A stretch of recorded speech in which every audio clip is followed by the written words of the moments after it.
With this WVLI News Update, I'm Rob West, back with a look at today's news right after this. Stay connected to your community, even on the go. The WVLI Podcast Network brings you 3 great local shows. The WVLI News Update keeps you informed. Kankakee Valley Community Happenings gets you ready for the weekend.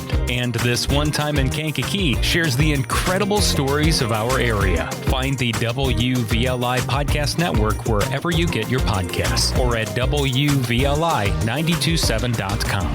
The voices you trust beyond the dial. Some heavy weather moved through our area overnight. National Weather Service issued a tornado warning for us about 1 o'clock this morning when they spotted possible rotation in storm clouds moving through the southwestern portion of Kankakee County. Strong winds caused downed tree limbs across the area. As of this morning, ComEd says there are about 250 people in the area without power because of the storm. The warning expired at 1:30 this morning. So far, there have been no other reports of damage from the storm.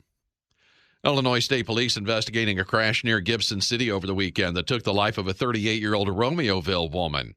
State police say it was just after 8:30 Saturday morning. A car driven by Tanya M. Collier of Romeoville collided with a school bus on Route 9 at Ford County 1000 East Road. Troopers say Collier's car didn't stop at the intersection and pulled out in front of the school bus, which was carrying 20 members of the Hoopeston Middle School softball team. Ford County Chronicle says Collier died at the scene of the crash. 3 other people inside the car taken to the hospital. All the students also checked out at the hospital, but none of them were thought to be seriously injured in the crash. Cause of the crash is under investigation. It was announced last week an Illinois House committee has launched an investigation into a state representative from Champaign over allegations that include wire fraud and conspiracy to obstruct justice. That case, just the most recent case of alleged criminal activity from state legislators.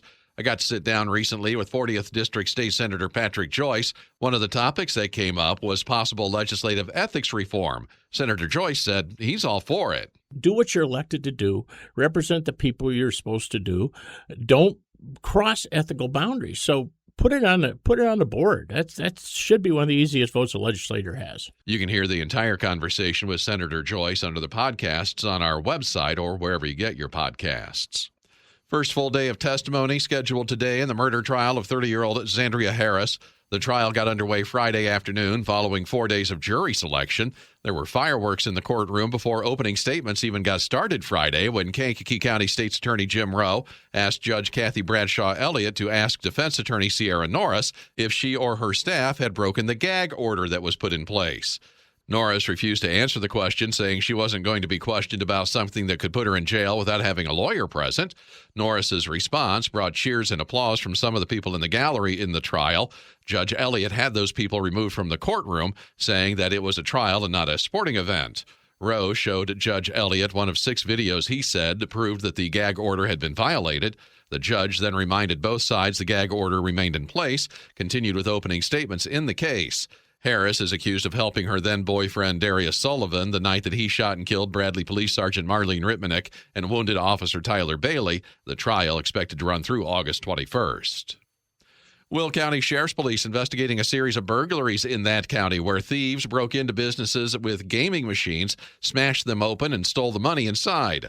Will County authorities say the thieves are using a sledgehammer to smash open the machines, and it's becoming a more common crime. They ask folks pay attention and report anything unusual to law enforcement. The heavens will be putting on a show this week with the Perseid meteor shower as it reaches its peak. Tammy Trujillo has the details. It happens as the Earth passes through the trail of debris left behind by the Swift-Tuttle comet, debris that burns up on hitting the atmosphere. The best time to watch will be overnight, Wednesday, August 12th through Thursday, August 13th, when a new moon offers darker skies. I'm Tammy Trujillo. Fire destroyed a garage in Lowell last Thursday. In a Facebook post, the Lowell, Indiana Fire Department says that firefighters were called to the fire in the 1200 block of Gatewood Drive about 5 o'clock Thursday night. When they got there, firefighters say they found a heavy fire coming from the garage, which was attached to the house. Everyone inside the house got out safely. Firefighters quickly put out the flames. Cause of the fire is under investigation. Lake County Fair continues today at the fairgrounds just outside Crown Point. Marketing coordinator Nikki Gladstone tells us some of the events going on today. One of our fair favorites, the All-Star Monster Trucks, which will be with us to Tuesday this year. And then we'll have our wristbands throughout the fair as well. And we're just looking forward to having some new fun things.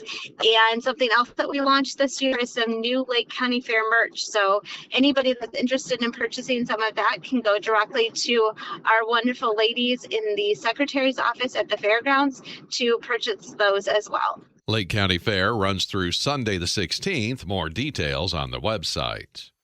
And the Powerball jackpot now over $900 million. Tammy Trujillo has the latest. There was no grand prize winner in Saturday night's drawing, so tonight's drawing stands at least $905 million. The cash value on that works out to about $392 million. There were 4 tickets in Saturday night's drawing that matched 5 numbers, making them each worth $1 million. They were sold in New York, Arizona, Florida, and Michigan. I'm Tammy Trujillo. In sports, Sox, Cubs, and Cards all won yesterday. Sox beat the Guardians 5-3, while the Cubs beat the Royals 10-2. The Cards down the Rockies 7-4. Sox and Cubs both off today. St. Louis Cardinals start a series at home against the Phillies tonight. Chicago Fire FC won their Leagues Cup group stage game against Santos Laguna yesterday 3-1. Their next Leagues Cup match is coming up on Thursday. Chicago Sky visit the Seattle Storm tonight. Chicago Bears training camp continues with open practices today and Thursday before their first preseason game against the Browns at Soldier Field on Saturday. And Ty Gibbs won NASCAR's Iowa Corn 350 on Sunday.